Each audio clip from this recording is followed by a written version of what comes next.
স্বাগত জানাচ্ছি। আমি ফয়সাল জামান। আজকের পর্বে আমরা এই অ্যারের ব্যবহারটা করব ফর ইন লুপের মাধ্যমে। আমরা ফর ইন লুপ অলরেডি জেনেছি এবং ফর ইন লুপটা মূলত এই যে একটা লুপ যেটা জাভাস্ক্রিপ্টের অবজেক্ট প্রপার্টিতে এই লুপ জেনারেলি ব্যবহার করা হয় বেশি, তবে আমরা এই অবজেক্ট বা এই অ্যারেতেও আমরা ব্যবহার করতে পারি। তো এইটা কি করে যে আমরা যে কত পর্বে জিনিসটা করেছি যে ফর লুপে আমরা যে কোডটা চালিয়েছিলাম, তো এত কোড এখানে লিখতে হয় না বা হ্যাসেল কমাতে আমরা সাধারণত ফর ইন লুপ ব্যবহার করে থাকি, বিশেষ করে অবজেক্ট প্রপার্টিতে ব্যবহার করার জন্য। আচ্ছা, তাহলে আমরা একটা কাজ করি, এখানে আমরা এই যে কোডগুলো আমি কেটে দিচ্ছি, এইখানে আমরা লিখবো যে ফর লেখার পরে এটা লেখার সিনট্যাক্সটা যে আমরা প্রথমে ফর লিখবো, ফর লেখার পরে ভ্যারিয়েবল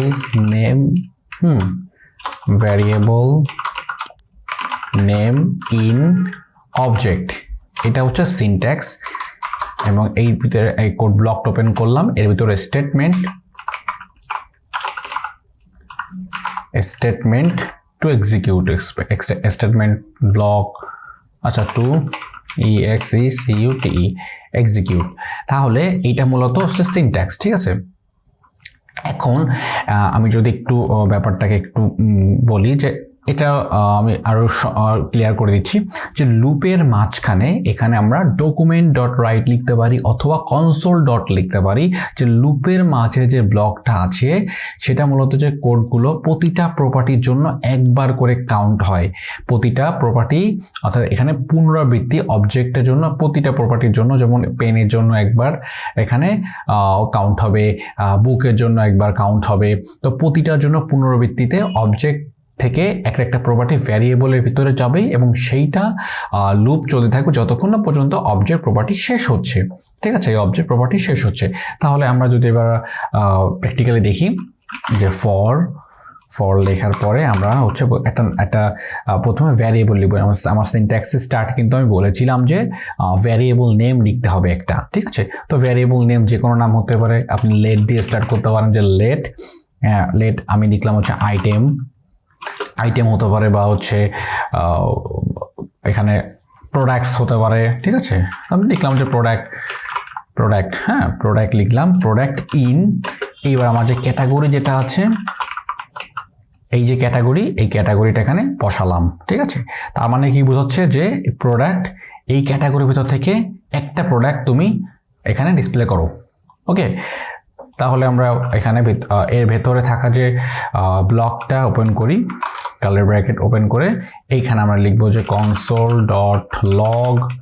লেখার পরে এখানে সিম্পলি যেটা করব সেটা ব্র্যাকেট ওপেন করে প্রথমে ক্যাটাগরিটাকে লিখতে হবে।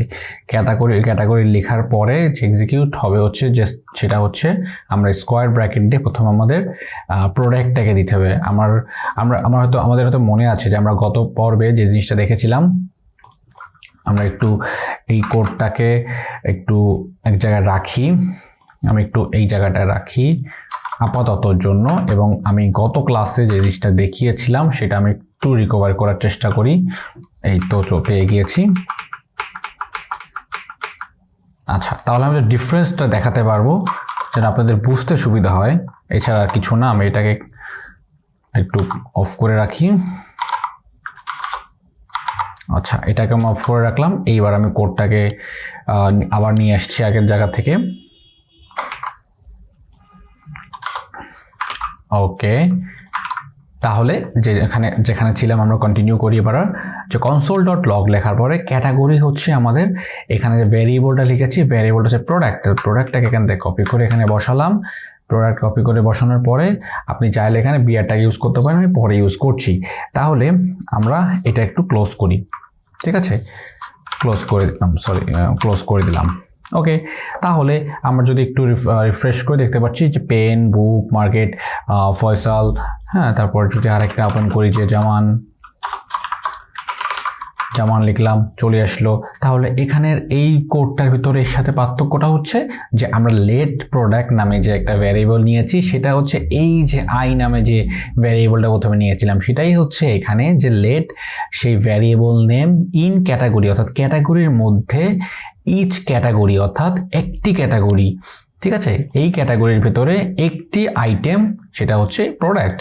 এবং আমি কি করছি, কনসোল ডট লগে, এখানে কনসোল ডট লগে কি করেছিলাম, যে ক্যাটাগরির সাথে আমরা আই নামে এই যে ভ্যারিয়েবলটা আছে সেটি আমরা অ্যাক্সেস করতে যাচ্ছি।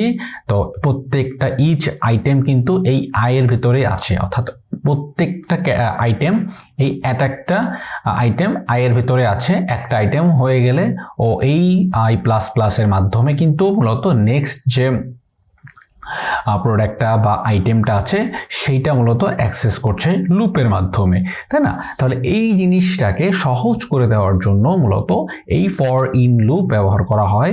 এইটা মূলত কিন্তু অনেক কোড কিন্তু কমিয়ে এনেছে এবং জিনিসটাকে আরো সহজ করে তুলেছে।